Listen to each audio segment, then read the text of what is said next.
So the concept was brought up earlier of debating the idea of God. Does he exist? Doesn't he exist? And this individual wanted to take the position that, yes, God exists.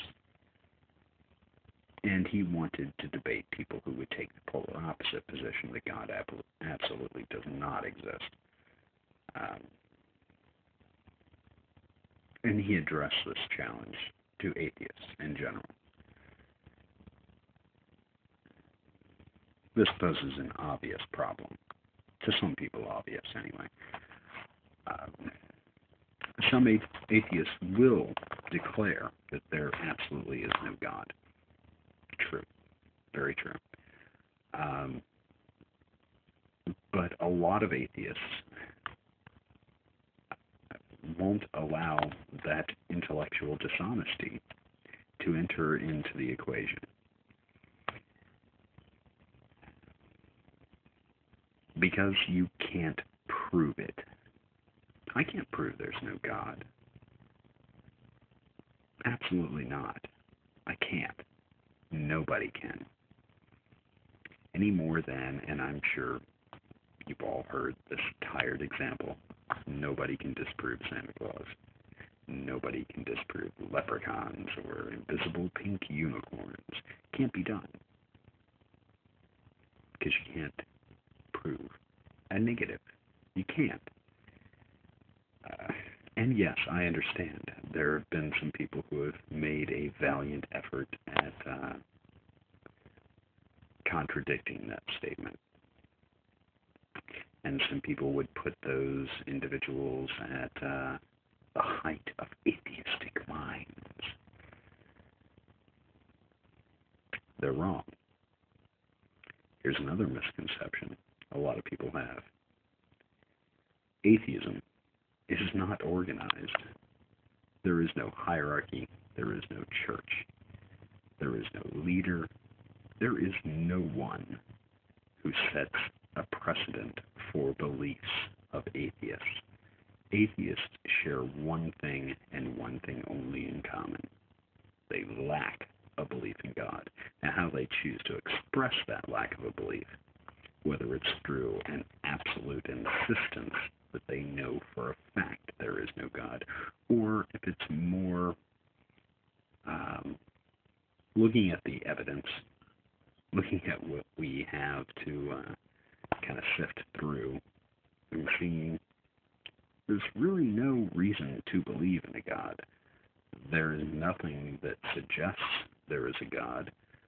We don't need one to explain the existence of anything except for the universe at this point, and we are currently working on that. And those of you who may say that, I will say to you one thing. Man used to think lightning was gods being pissed. We now harness it to run the computer you are watching this video on. Ignorance is where God lives. When we are ignorant of something, that's where people like to insert God. And that's just, it's a system of gaps that is getting smaller and smaller and smaller. Has been for hundreds, nay, thousands of years. It's been getting smaller. But, that being said, this individual wants to debate the existence of God. Fine. I have two stipulations. One, define your God. If you have a specific God in mind, define it. Is it the Christian God? And if it is the Christian God, oh, we've got such a vast pool of selections there, don't we? Pick your version of the Christian God, and let's talk about that. If you're talking about simply the concept of God, well, you know, I'm not one of those atheists who makes the absolute claim that I know for a fact, because I don't. Neither do you. So, like I said, define your God. I'll debate that individual God. The concept of God is still on the table. Just because I don't believe in him doesn't mean I'm willing to be intellectually dishonest about my ability to disprove the existence of this seemingly ultimate hide-and-seeker.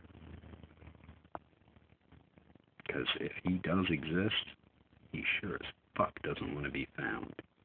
And that whole omnipotence thing, kind of working in his favor, I think. That's it. Take it easy.